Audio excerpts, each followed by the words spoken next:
Bah humbug. Christmas is over and now you gotta take your tree and put it away. Let's show you how to take it apart.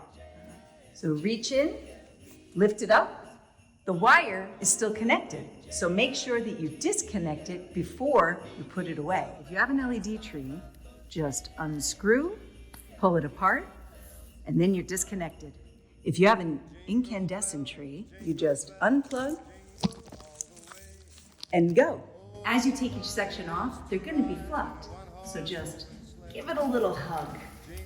Hug that tree so you can get it in the box or the bag. Just repeat for each section. Unplug and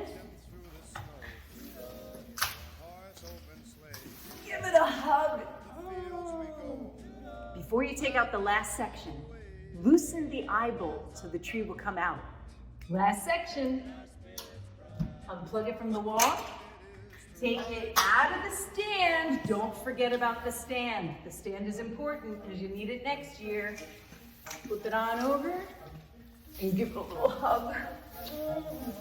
I love you, National Tree. Once you've loosened the eye bolt, collapse the stand and make sure you keep it with your tree.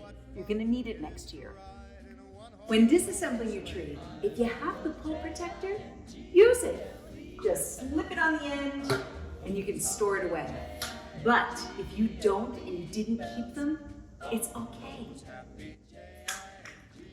A lot of people ask, how do you get the tree back in the box? It's not easy. You gotta swoosh it and hug it and get it in there. And you can, or you could just buy a tree bag. Make your life easier. You're welcome. Hope that helps. For more tips and tricks, go to our website, nationaltree.com, and follow us on Instagram, Facebook, YouTube, and TikTok.